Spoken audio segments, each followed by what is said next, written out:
समुद्रावर फिरायला जाणाऱ्या माणसाला पाण्याची बाटली घरून न्यावं लागते, एवढं पाठ करून ठेवा. आता कृषी प्रदर्शन विचाराने एवढं मोठं केलं, एवढी लोक जमा झाली, एवढं ग्राउंड सभेला आणायला तुम्हाला 5 कोटी रुपये लागले आणि यांना गप बसवाय 1000 पोलीस लागले. आता मलाच यांनी 2-4 लाख द्यायला काय हरकत. आणि म्हणलं पाहिजे चला इंदुरीकर आपला माणूस गरीबाला देऊन टाका. आमची कीर्तनं थोडीशी कानाला जड आहे, पण काळाची गरज आहे. कृषी प्रदर्शनामध्ये अजून एक मुद्दा मला सांगायचा आहे. अंगातली ताकद जपून वापरा, खिशातला पैसा जपून वापरा, 3 आयुष्यातली वेळ जपून वापरा, आणि 4 सगळ्यांसाठी वाक्य आहे, कुणालाच घाबरू नका, काळाला घाबरा. तुम्ही सगळ्यांचा गेम करू शकता, पण काळ तुमचा बदला घेतल्याशिवाय आराम नाही. करा मजा, पण काळ गेम करणार. काळ तुम्हाला सोडित नाही. आणि आबासाहेब ध्यानात ठेवा, तुम्ही गरीब आहात तर तुम्हाला शत्रू नाही. तुम्ही चांगले वागले तरच शत्रू आहे.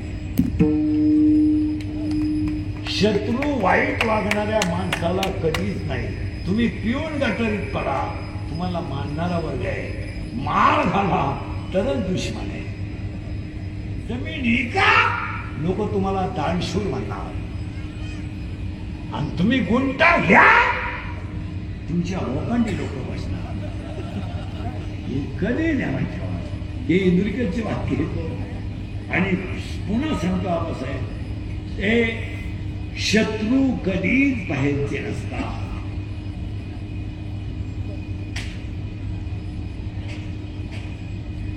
7वं वाक्य, जी लोक तुमच्या तोंडावर तुम्हाला अतिशय चांगलं म्हणतात, तीच लोक तुमच्या गैरहजेरीत तुम्हाला नाव ठेवतात. हा सृष्टीचा विषय आहे.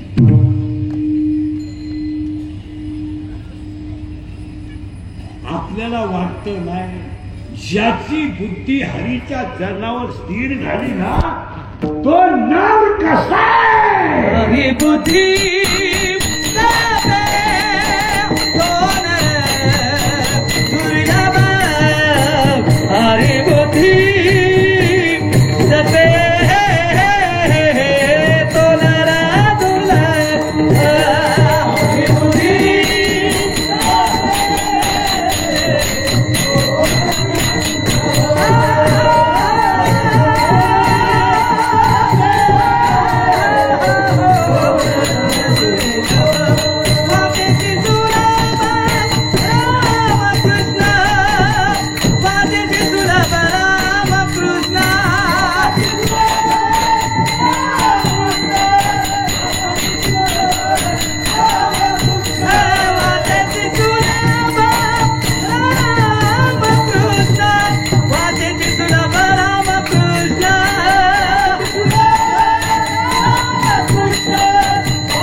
दुसरा पोरगा आहे क्रोध, तिसरा पोरगा आहे लोभ, चौथा पोरगा आहे मत, 7था पोरगा आहे मत्सर, 6वा पोरगा आहे अहंकार. आणि तुम्ही मी हे सगळं घालवा